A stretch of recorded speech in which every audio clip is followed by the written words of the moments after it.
रामनगर के गिरजा मंदिर में पर्यटकों का तांता लगा हुआ है। आपको बता दें कि किस तरीके से रामनगर में हर साल जो है लाखों लोग रामनगर कारबेट घूमने के लिए आते हैं और यहां आकर माता गिरजा मंदिर के दर्शन जरूर करते हैं। लेकिन इस बार मंदिर मरम्मत और सुरक्षात्मक कार्य जो है शुरू हो चुका है। ऐसे में दुकानदारों की रोजी रोटी के लिए चिंता बढ़ गई है और प्रसिद्ध गिरजा देवी मंदिर के टीले में आई दरार के बाद मंदिर के निर्माण कार्य को शुरू किया गया है। एक और जहां पर्यटन सीजन के चलते भक्तों की मंदिर में भीड़ देखने को मिल रही है, वहीं स्थानीय दुकानदार इस बात से भी परेशान है कि कहीं मंदिर के निर्माण कार्य की वजह से पर्यटन सीजन में उनकी रोजी रोटी पर कोई संकट ना मंडरा जाए। और ऐसे क्योंकि मई और जून 2 महीने जो है पर्यटन के लिहाज से बहुत अहम होता है, सीजनल होता है। और इस बार क्या होगा, कहीं ऐसा ना हो कि वहां पर लोगों की वजह से, जो मरम्मत कार्यों की वजह से लोगों को समस्या ना करना पड़े। इस वजह से जो है दुकानदार वो थोड़े चिंतित भी दिखाई दे रहे हैं। हो चुका है, लेकिन अभी मशीनें वगैरह आने बाकी रह गई है। मशीनों के आने तक अभी समय लग ही जाएगा, तब तक सीजन भी पूरा हो जाता है। 1-1.5 महीना लग जाएगा। तो जैसे यहाँ पे दुकानें हैं उनके बारे में बताएं कि इनका क्या होगा। दुकानें तो बरसात में वैसे भी हटा दी जाती है, लेकिन सीजन आने तक इनका जो 1 महीने का सीजन है वो निमट जाएगा तब तक। 2 महीने हमारे पास उसका समय काम, ये सीजन का टाइम चल रहा है और अभी ये कह रहे करके वो कर रहे हैं, मतलब मंदिर का काम चला रहे हैं। इस वजह से तो हमारे तो पेट में लाट मर गया, हमारे तो घर परिवार वो हो गया, तो हम कैसे बच्चों वगैरह पालेंगे। मैं तो 2 बच्चे, लड़की लड़का, हम कैसे पालेंगे भैया। ये चीज़ है। प्लस और इस वक्त हम गर्जिया मंदिर में हैं और ये गर्जिया मंदिर में सैलानियों की भीड़ लगती जा रही है धीरे धीरे। लेकिन कहा जा रहा है कि जल्द ही यहाँ पे जो है मंदिर के निर्माण कार्य होने वाला है, क्योंकि मंदिर में काफ़ी टाइम से दरारें आ गई थी, जिसे जो है अब सरकार की ओर से जल्द ही इसे जो है ठीक किया जाएगा। राज्य के भीतर और बाहर से 4 धाम यात्रा पर आने वाले यात्रियों को अपनी इस यात्रा को सुगम और सुविधाजनक यदि बनाना है तो वे रजिस्ट्रेशन जरूर करा लें, क्योंकि प्रदेश सरकार ने ऑनलाइन रजिस्ट्रेशन की पहले से ही व्यवस्था की हुई है और अब ऑफलाइन रजिस्ट्रेशन का भी विकल्प जो है वो खोल दिया है। यह विकल्प केवल यात्रा के प्रवेश द्वार हरिद्वार और ऋषिकेश में होगा। चारों धामों में रजिस्ट्रेशन की कोई भी व्यवस्था नहीं की गई है, इसलिए यात्री चारों धामों में पहले से ही रजिस्ट्रेशन कराकर जरूर पहुंचे। और पिछले कुछ वर्षों से 4 धामों पर आने वाले यात्रियों की संख्या में लगातार जो है बढ़ोतरी हो रही है। 4 मई तक 20 लाख यात्री जो है अपना पंजीकरण करा चुके हैं और यह आंकड़ा ये बता रहा है कि इस बार 4 धाम यात्रा पर रिकॉर्ड संख्या में यात्री आ सकते हैं। इसे देखते हुए सरकार के सामने भीड़ प्रबंधन की बहुत बड़ी चुनौती भी है और इस चुनौती से निपटने के लिए सरकार ने रजिस्ट्रेशन की व्यवस्था को शुरू किया है, ताकि यात्रा को सही ढंग से नियंत्रित ढंग किया जा सके और संचालित किया जा सके। और चारों धामों की जो धारण क्षमता के हिसाब से प्रतिदिन यात्रियों की संख्या निर्धारित की गई है।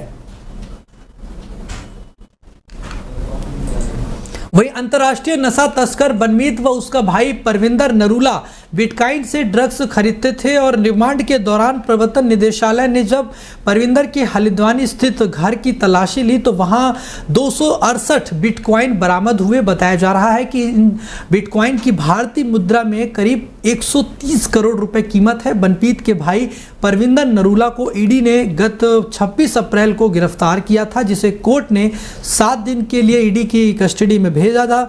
और अब शनिवार को स्पेशल ईडी कोर्ट देहरादून ने परविंदर को 4 दिन के लिए और ईडी कस्टडी में भेज दिया है। और इस रिमांड के दौरान ईडी ने उसके घर में कई बार सर्च ऑपरेशन चलाया।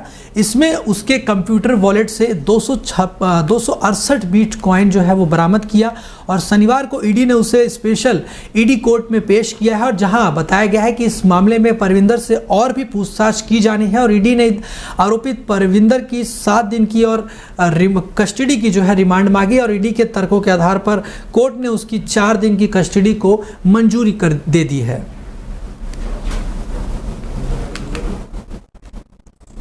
वहीं गर्मी शुरू होते ही राजधानी में पेयजल संकट गहराने लगा है। उपभोक्ताओं के साथ साथ जल संस्थान भी पानी की बूंद बूंद बचाने के प्रयास में जुट गए हैं, लेकिन इन दिनों पाइपलाइन लीकेज के साथ ही पानी की बर्बादी के मामले भी लगातार सामने आ रहे हैं। जल संस्थान ने पानी की बर्बादी करने वालों के खिलाफ शिकंजा कसना शुरू किया है। दक्षिणी जल संस्थान की टीम अभियान जो है चलाकर घर घर में लीकेज की जाँच करेगा। यदि किसी घर में पानी का लीकेज मिलता है तो उपभोक्ताओं को नोटिस देकर उसका कनेक्शन जो है वो काटा जाएगा। दक्षिणी जल संस्थान प्रभाग से दिलाराम चौक क्षेत्र, झंडा चौक और धर्मपुर जोन के लिए पानी की सप्लाई की जाती है और पूरे प्रभाग में पेयजल के करीब 52,000 कनेक्शन हैं, लेकिन अधिकांश घरों की टंकियों में लगे फ्लोटिंग वाल्व खराब है और पानी दिन भर जो है उसकी बर्बादी होती है। इसके अलावा घरों के कनेक्शन के लिए आई अधिकांश पाइपलाइन लीकेज भी है और जिससे पानी आने के दौरान वह सड़कों पर बहता है और विभागीय अधिकारियों ने कई बार ऐसे उपभोक्ताओं को फ्लोटिंग वाल्व और पाइपलाइन बदलवाने का निर्देश भी दिया, लेकिन उपभोक्ता इसे गंभीरता से नहीं ले रहे हैं, जिसके चलते ये समस्या आ रही है। वहीं अतिक्रमण हटाओ अभियान के तहत 3 मकानों को तोड़ना नगर निगम को भारी पड़ गया है। कोर्ट ने 3 मकानों को दोबारा बनाकर देने का बड़ा आदेश जारी कर दिया है। यही नहीं, निगम को अक्टूबर 2020 से अब तक मकानों के स्वामियों को 1,000 रुपए प्रतिदिन के हिसाब से हर्जाना भी अदा करना होगा। नगर निगम की कार्रवाई के विरुद्ध द्वितीय अपर सिविल जज इंदु शर्मा की कोर्ट ने यह बड़ा फैसला सुनाया है और कोर्ट ने माना कि जिस समय यह कार्रवाई हुई थी तब संपत्तियां विवादित थी, ऐसे में यह कार्रवाई नियम के विरुद्ध है। कोर्ट ने मकान बनाकर देने के लिए 1 महीने का समय दिया है और नगर निगम ने अक्टूबर 2020 में कोरोना काल के दौरान निरंजनपुर में अतिक्रमण के खिलाफ कार्रवाई की थी और इस दौरान सरिता पति हरिनाथ, गुड्डी पत्नी सुरेंद्र सिंह और शांति देवी पत्नी बाबूलाल के मकानों को तोड़कर उन्हें यहां से बेदखल कर दिया था और नगर निगम की इस कार्रवाई के बाद पीड़ितों ने कोर्ट का दरवाजा खटखटाया, जिसके बाद कोर्ट ने यह बड़ा फैसला लिया है।